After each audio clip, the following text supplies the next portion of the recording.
कहानी भूल भुलैया का रहस्य। आओ शुरू करें। एक गांव के बाहरी हिस्से में एक पुरानी विशाल हवेली थी जिसे लोग भूल भुलैया कहते थे। इस हवेली के बारे में अनेक कहानियां प्रचलित थीं। कहते थे कि हवेली में जो भी जाता है वह कभी लौटकर नहीं आता। एक दिन गांव के 3 दोस्त अर्जुन, विभा और रोहन ने तय किया कि वे इस रहस्यमयी भूल भुलैया का राज जानकर रहेंगे। सूर्यास्त के समय तीनों दोस्त हवेली के सामने खड़े थे। अर्जुन ने धीरे धीरे दरवाज़ा खोला। कड़कड़ाती आवाज़ के साथ दरवाज़ा खुला और सामने एक लंबा अंधेरा गलियारा दिखाई दिया। तीनों ने अपनी टॉर्च जलाईं और अंदर कदम रखा। जैसे ही वे गलियारे में आगे बढ़े, दीवारों पर अजीब अजीब चित्र दिखने लगे। अचानक एक चित्र में से एक आवाज़ आई, सावधान रहो, जो दिखता है वो हमेशा सच नहीं होता।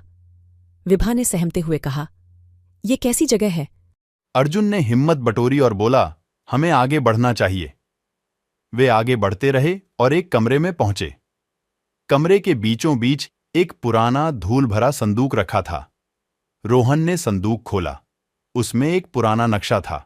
नक्शे पर लिखा था, सत्य की राह पर चलो, झूठ से बचो।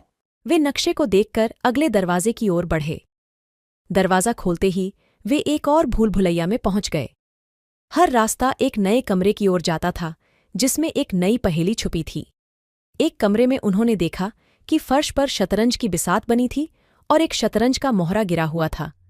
तभी एक पुरानी आवाज़ आई, तुम्हें सही चाल चलनी होगी वरना खेल खत्म। विभा ने सोचा और बोली, यह हमें शतरंज के खेल की ओर इशारा कर रहा है, हमें इसे हल करना होगा। अर्जुन ने मोहरे को उठाया और सही चाल चली। तभी एक गुप्त दरवाज़ा खुला और वे एक नई जगह पर पहुंच गए। यहां दीवारों पर लिखी इबारतें चमकने लगीं। जो सच्चाई को स्वीकार करता है वही आगे बढ़ सकता है। रोहन ने महसूस किया कि ये इबारतें उनके अंदर की सच्चाई को प्रकट कर रही हैं। तीनों ने अपने दिल की सच्चाई स्वीकार की और आगे बढ़े। जैसे ही उन्होंने अपनी सच्चाई मानी, एक बड़ा दरवाज़ा खुला और वे बाहर की ओर निकल आए। गांव लौटकर उन्होंने लोगों को अपनी कहानी सुनाई। सबने सीखा कि सच्चाई और ईमानदारी ही हमें जीवन की सबसे कठिन भूल भुलैया से बाहर निकाल सकती है। तीनों दोस्तों की यह कहानी गांव में हमेशा के लिए एक प्रेरणा बन गई